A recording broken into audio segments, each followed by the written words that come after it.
To obtain greater goods, we often have to incur and endure greater costs. This is the introduction for the article of the Swiss neuroscientists that propose to categorize the many mechanisms that we and our brains use to endure certain costs until an end reward. The scientists start saying how to direct ourselves towards our goals. We normally try to implement the best courses of actions, relying on our decision-making abilities.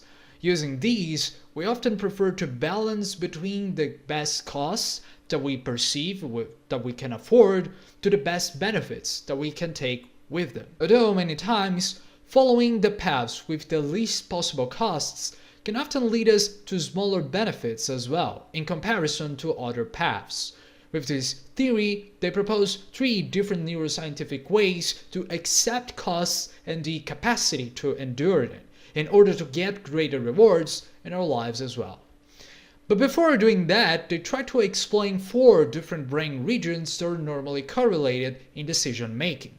First, the ventromedial prefrontal cortex, or VMPFC, which is normally associated with the objective brain, not caring much with the values of the rewards.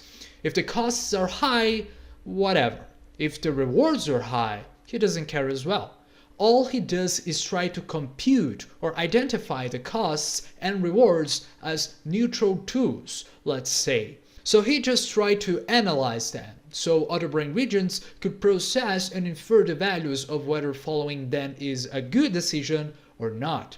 He just states the facts in this sense. Second, there is the dorsolateral prefrontal cortex, or DLPFC, that just reduces the immediacy, making us stop and ponder more before acting upon these analyses. After all, we do have patterns to respond to certain external or even internal stimuli we receive. It's a region about focus and resistance. You can imagine like Steve Jobs saying that focus isn't about just saying yes, but rather it is about saying no as well. And this is what the DLPFC does. He says no. Third, when it comes to removing the lower costs and benefits alternatives and focusing more on higher benefits instead, we encounter the frontal pole, or FPC. And when it comes to seeing things more in the future or just in a superior distance perspective, we encounter the temporal parietal junction, or TPJ. And with this stated, we can actually go to the 3 mechanisms to increase resistance in long-term decision making. Number 1, adding more options. Impulsivity is normally related to the motor domain of the brain due to this inhibition of that part.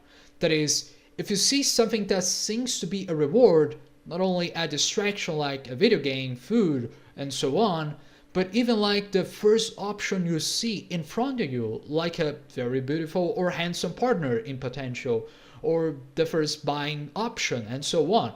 If you see something that you can get a reward, impulsivity will just tell you to go without caring for the alternatives. It normally happens when the immediate smaller rewards are preferred over waiting for a larger later reward. So controlling or reducing reward-related impulsivity would also reduce the tendencies to select the short-term options or benefits and promote patience for the larger ones in the future. The dorsolateral prefrontal cortex, as we have seen before, can therefore use its top-down networks to modulate neurosignals to enhance representations of delayed relative to immediate reward. What does this mean? If the DLPFC is not really telling us the costs and the benefits of things, what would happen if you just started opening yourself up to see not only the greater costs, but also even greater rewards as well? Instead of taking only the first thing that comes in your field of vision at hand, taking some time to just look or have some more knowledge of other rewards or even costs can actually guarantee you more options that you could be willing to pay or to pursue. For example, if you are considering purchasing a new car, a book, or a video game, you may initially be drawn to a specific model due to its attractive appearance and features. However, If you use this impulsivity to search for other options, you may discover that a different product can offer you better things that the first one wouldn't give you, like better fuel efficiency, lower maintenance costs, more interesting stories or better gameplay and community overall, and so on. Therefore, by considering a wider range of options, you can make a more informed decision and potentially save money or just get a greater benefits in the long run, just because you've considered more options. Number 2. Distancing and imagination. This is a very scientific, tried and tested method to increase the cost endurance for decision makers. By projecting themselves mentally into the future, into a more remote spatial location, or into the mind of somebody else even, decision makers appear to be less exposed to the current emotions and better able to overcome the costs.